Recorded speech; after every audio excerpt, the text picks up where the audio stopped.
What's going on, guys? Happy Saturday. We're going to do a live with one of my favorite PR personalities, Destiny, and we're going to talk about Balenciaga and their ad mistakes. I'm just going to pin this. I see you, Des. Pin and wave. Accept. Let's see. Des will jump in here any second.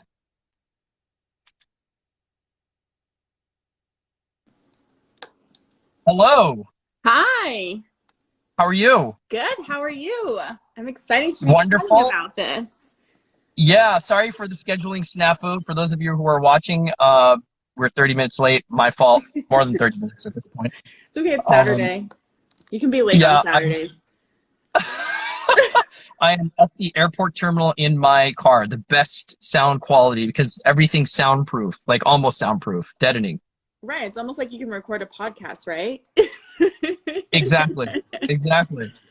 So this is really, really interesting, and there's so many lessons to be learned from this snafu. So just to zoom out, we're talking about the Balenciaga ad campaign, not just one ad, right? Two ad campaign, blaringly, grievously ridiculous mistake, and how this even happens in the PR world, how they tried to recover from it, and what we can learn for those of us who are in the branding world, which should be everybody, anyone who's offering a product or service. How do we respond to things like this? How do we address it and avoid it in the future, right? Yeah. Sorry, go ahead, Raees. No, I was going to say, why don't you start and kind of give us the DL of like, what the heck happened here? Yeah, so pretty much this all started at the end of November. Balenciaga launched a campaign with imagery of a child with holding a teddy bear, and the teddy bear had like these bondage type clothing on. Basically, it was seen from the public as like inappropriate use of like children and sex, right? Like which could relate to sex trafficking and so many other different things, especially with a lot of sex trafficking happening online on the internet. So it was extremely controversial. And that was just one portion of the campaign. A few days later, another portion of the campaign comes out, and it is a bag on a pile of papers. And I'm not sure if you know the exact case. So I'm going to leave this to you on the legal end. But there's a stack of papers that the bag is sitting on in this imagery, and it is basically a child's like pornography case from the past. And so basically, there's this whole uproar, specifically on, the internet, because that's where most of these campaigns are seen. And Balenciaga has since been, I would say, canceled as far as that goes, but mostly canceled. I wouldn't say mostly, but a big reason why they've been canceled is not only the campaign, right? But it's also how they reacted to the campaign and the response to the campaign. So just to lay the landscape out here, it was not one ad, it was two ads. Yes. Several days apart. Yes. And one was the plush teddy bear, the kid holding that teddy bear. And the set of that had other like sex toy things. There was like a collar, there's like a whip. Very sexual. Like, what? It's like, how? And the second one with that $3,000, it's kind of like I think it's an Adidas joint, yes. Right? Balenciaga bag. I forgot the name of the exact bag. I know it's $3,000 though, not cheap. It's Balenciaga. Yeah, Balenciaga. And so that was ad 2. Yeah. And that had the bag. And my understanding is they wanted to create like this office professional environment. And some sleuthy internet savage. Internet is savage. It really is. Right? Some sleuth was like zoomed in, and it's so easy to miss. It's not obvious. It's very subtle. Zoomed in on a picture of a U.S. Supreme Court case, we'll talk about very quickly in a minute. U.S. Supreme Court case in view, Williams v. United States, 2008. And somebody picked up on it. It's so crazy, right? It's just so Yeah. crazy, which is why we're going to talk about this more, but why you have to be so careful with the things that you are, your campaigns. And obviously, I mean, a part of me wants to say Balenciaga in their own way was being careful, not with how this campaign is being perceived and what it means, but it's what's so thought about in whatever way. They haven't released why they did this and launched this campaign, but this has definitely been thought about in some way, creatively, in their own way. Yeah, and for those who don't know, the 2008 Williams v. United States case was a lawsuit that contested. So the way these cases happen, you sue at the state level or federal level, it gets appealed, so it goes to a circuit court. Then eventually, the United States Supreme Court is the final appellate court, and they get to choose whether they hear the case or not. This particular case in 2008 was about upholding the use of child pornography in advertising. Crazy. And the court upheld the PROTECT Act, which protects basically against the use of sexual imagery and children. So, but why? Exactly. Like, it's a common thread, right? It's like very weird. What's the message that's being conveyed? Is the message being conveyed that we're against child pornography and child trafficking and children are victims and we want to raise awareness? Nobody has said that at Balenciaga. Right. Which is extremely alarming, right? Like, what was the point of this campaign and what was the purpose? Like, what were you guys trying to say? At least help us understand that, which I think that is going into, again, a lot more of their cancellation of like, how did we get here? How did the creative get here? How did it get past the creative? What? I don't understand. I don't get it. And I think a lot of people are having the same question of like, why? And I know Balenciaga is really well known for doing these like very drastic campaigns. Like, I post about them actually a good amount on my personal Instagram where I'm like, why are we walking the runway in like trenches of dirt wrapped up in like toilet paper and all this stuff, like stomping across the runway? They're really known for doing really extreme campaigns. And their creative director, I think he's been with them since like, I want to say 2015 or 2017. I can't remember the year, but he's known for doing these drastic things that cause a lot of like media buzz and like, traction to their shows and their campaigns and things like this. But this one was just taken way too far, whatever the creative concept was. Yeah, I think somebody shit the bed on this. And I understand Balenciaga is a Spanish company, but I don't care what culture or country or what type of like avant-garde message you're trying to convey. Like, this is strange, super bizarre. Right. And it's calculated. It's not like this happened to be. What we learned now after the fact is that those documents, at least with respect to the one where you can see the child pornography case, right, that was part of a set. Right. So it was actually like built in, and it's like, but it's weird. So let's go back a couple steps. So you're in the creative world, obviously PR, marketing. Client hires you. Let's say fashion brand hires you. Yeah. You are now responsible for the social ad campaign. Yes. Do you just 1, 2, 3 put it together, film it, shoot it, put up the budget? That's the craziest part of all of this to me, because no creative agency, and I think especially no like high-end creative agency to the caliber of the one that was hired for this specific campaign, is going to just 1, 2, 3 like, okay, we're going to go out and shoot this campaign tomorrow. That's not how this process works. How this process typically works is you consult and you meet with the client and you say, hey, like, what are the goals, objectives that you're trying to get for this campaign? We're going to put together our creative ideas and concept, show you these things. We need your approval for, how we proceed with the campaign concept. And then we go from there. We are hiring the photographers, the videographers. There's so many different things that go on before you even get to your shoot day, right? Especially working hand in hand with the client. So that's typically how that process works. And then even when you get to set, which we later found out that there were many members of the Balenciaga team on set that day who were able to say, like, this is not right, this is not, hitting the mark or whatever that might be. Typically the client is on set. And after you do the photo shoot and the the concept, the video components, all these different things, there's still typically another approval process that comes from, you know, you giving the final product. Even before you might get to the final product, there might be some raw images that need to be edited that you deliver to, you know, your client to make sure you're going in the right direction. And they're in your client, essentially, in this case would be Balenciaga and the creative director at Balenciaga, and maybe whoever's even above him. So that's why I'm very like, that's typically how this process works. So I'm very like, how did we get here? And who, like, there's so many people to me that needed to be kind of like checked, this process needed to go through before it went live. And, you know, even my agency, we consult with, you know, we're PR, so people are coming to us for the PR aspect.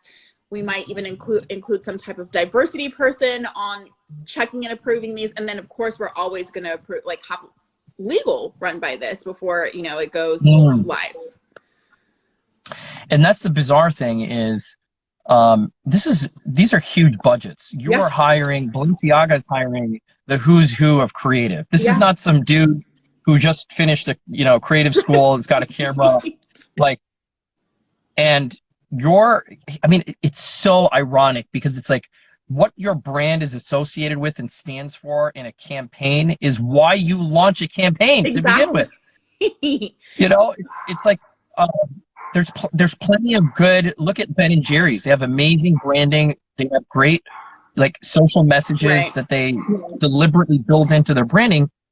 There's no accidents. Right. I know. Yeah, there's no accidents. And like, you know, Balenciaga really does have the budget for things like this. So I just don't understand. I've also worked, you know, I have my own agency, but I've also worked for big corporations like CBS. I used to be a TV producer. So I'm just so used to the processes that you have to go through, the detail, the delicacy that needs to have approvals before something is to go live. I mean, it just makes me feel as if this was incredibly intentional, and it wasn't necessarily like a miss by the company. They were trying to deliver some type of message.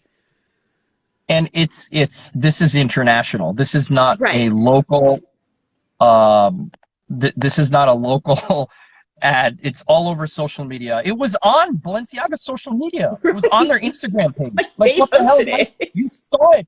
They posted it. That's the craziest part. Like, you posted it.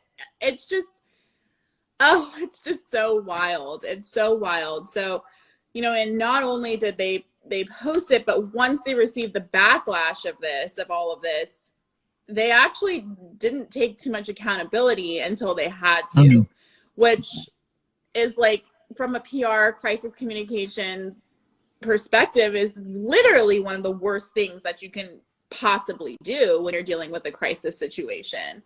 So that was also really disappointing to see, is like, not only did you fail and like really miss the mark on this campaign, but once you failed to acknowledge that you missed the mark until people canceled you.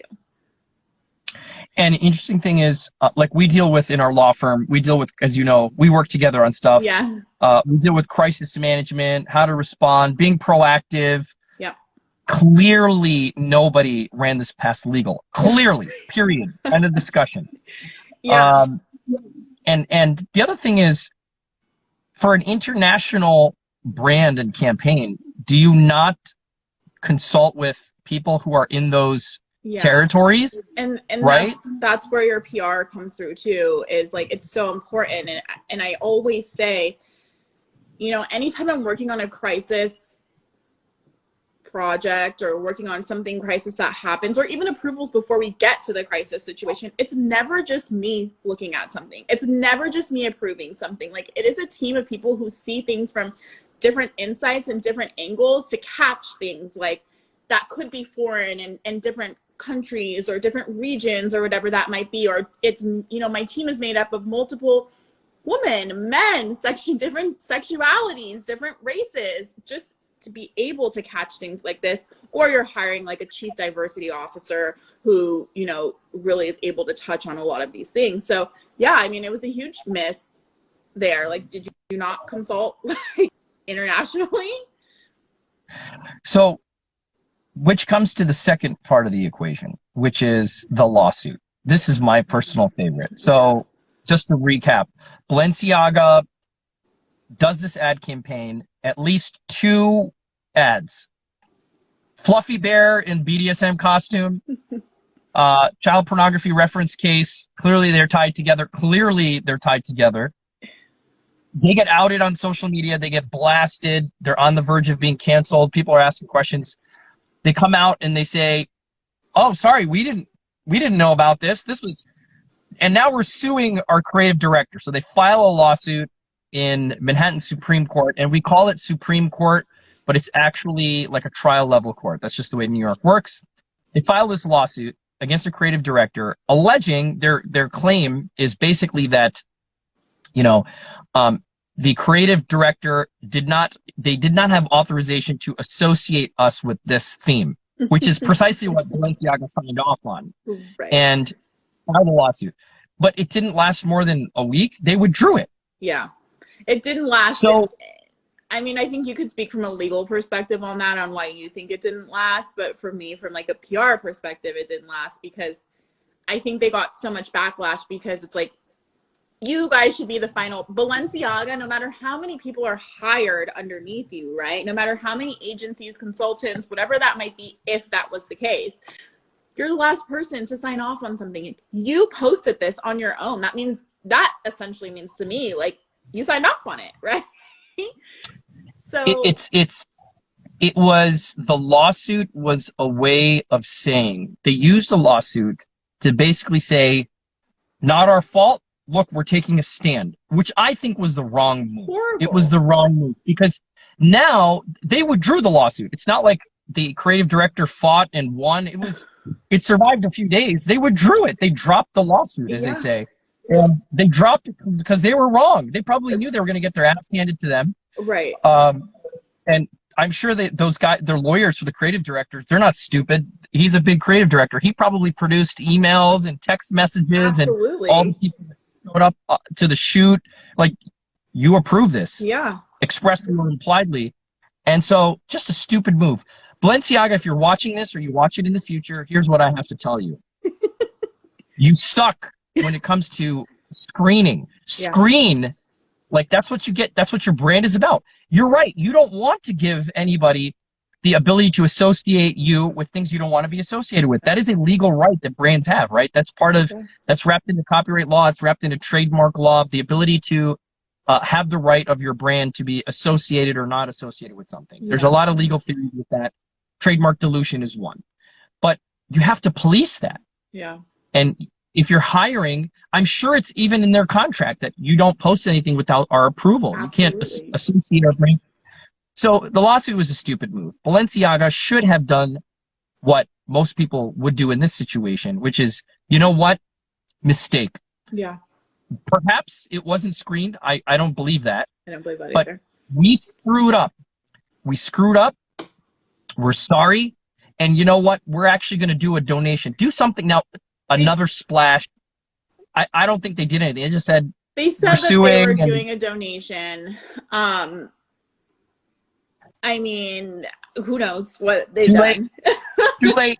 Too late. Kim, I mean, one of their biggest spokespersons, Kim Kardashian, is like.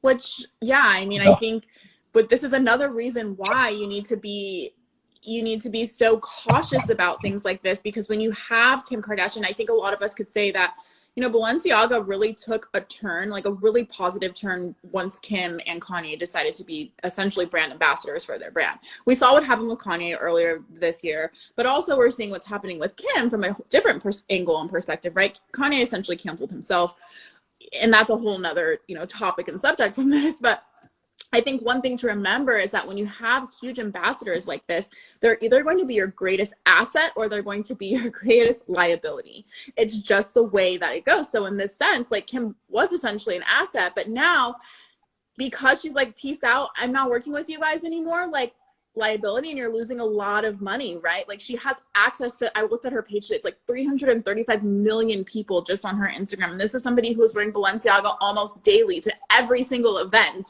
that she's going to. So that's now a liability for you. I think that the some people, I've read this, some people have this theory that this was a deliberate way to get press. I think I know what you're going to say. Here's my take on that. Yeah. That is the most ridiculous thing you could possibly say. Yeah, your name got out there, not in a good way. Right. Now, I don't think, like, I really believe that if you had a Balenciaga dress or a Balenciaga shirt, you would probably not wear it, at least for the next 6 months, right, because of the association with what happened. And the worst time of the year to do this, right? Like, why would Balenciaga do this during holiday? It doesn't make any sense, right? Like, I'm a firm believer, and you know this, like, all PR is not good PR. Like, it's, yes, you have a buzz of your name and all of these different things going, but like, in the times that we're living in during cancel culture, I promise you, all PR is not good PR. People are literally burning, it's celebrity after celebrity, like in the tabloids this week and last week, walking out with like bags of Balenciaga, burning it, right? Like, I don't know. Like, I just, like, I don't think this was like a PR move. I think that Balenciaga is at the height of like their career, their brand right now, especially having backing like Kim Kardashian and Kanye West and things like that. I don't think they needed any type of like push of PR in this way. They had great PR. They're doing amazing. I think there was a comment by Life with Megan Fallon, and I agree. Megs. I agree with this. Yeah, I agree with this. We're way past any PR is good PR. Absolutely not. Flush down the toilet. Bad idea. Bad idea. Just not 100%. True. So I have to run to the airport. That's why I'm sitting in the car. Give us the most powerful Des PR lesson. People who are watching this, and after we're going to upload this and we're going to put on YouTube, and we'll give it to you as well. Give us the takeaway. You're a brand. I think the number one takeaway here is the importance of approval processes. Like, the importance of having a team to go through this. There's 3 important people that you need to have. I don't care if you're big or small. If you're Balenciaga or you're just launching your brand and you're 6 months into business and you're selling a service or a product, you always need to have 3 different people looking at your campaigns and your concept, even if you're making them on your own. You need to have a PR person looking at these things before and after. So at conceptualization and before it launches, you need to have a legal team looking at what your legal risk and liabilities are if this campaign were to launch and to come out, preferably before you even shoot the campaign, again, at conceptualization and after. And then you need to have like a chief diversity officer, somebody who is like, can see these things. And sometimes this is incorporated into your PR team, but somebody who can really see these things from all different types of angles and perspectives. And I think that you're going to alleviate like 99.9% of your risk when you have people who are looking at these things before you are the last person to sign off on approval. Beautiful. I'm going to leave with this. As you know, like, we have a social media presence. We're on Twitter, Instagram, Facebook, LinkedIn, TikTok. We have a website. As busy as I am as a co-founder of my law firm, and I'm a busy bee. Yes, you are. Every single piece of content, Autumn, my PR gal, does an amazing job with graphics and all that. Every single concept, every single piece of imagery and message passes over my eyeballs at least once. At least once. And we're like, we're a law firm. We're a small-time law firm. We're not this huge international brand. And moral of the story, you as the owner, and again, this is a huge company, but for smaller companies, small businesses, most of our clients, you got to have direct access to marketing. Marketing needs to have direct access to you to avoid these kinds of problems. Like, this is a problem that whatever they spent on this ad campaign, multiply that by 10, and you still haven't recovered. Like, that's the cost impact. So it pays to hire people like Des. Des didn't tell me to say that. And I know that it pays to hire people like me. We screen these kinds of things for advertising compliance. There was a comment, Megs Everett, Des, get you 2 on the pod for season 2. Your episode was top 3 for us again. Okay. Oh, cool. Like that idea. We will do this again. I really, really appreciate your insight. And for anybody watching on our channel later on, Des is all things marketing PR, a great resource for my clients. So I will leave with that. Thank you very much. Thank you. And we'll post this and we'll share it with you. Sweet. Thank you. I'll talk to you guys soon, or talk to everyone soon, right? So I'll talk to you soon too. Yes. Thank you Okay. guys. Thanks Alrighty. everyone for watching. Bye. Bye.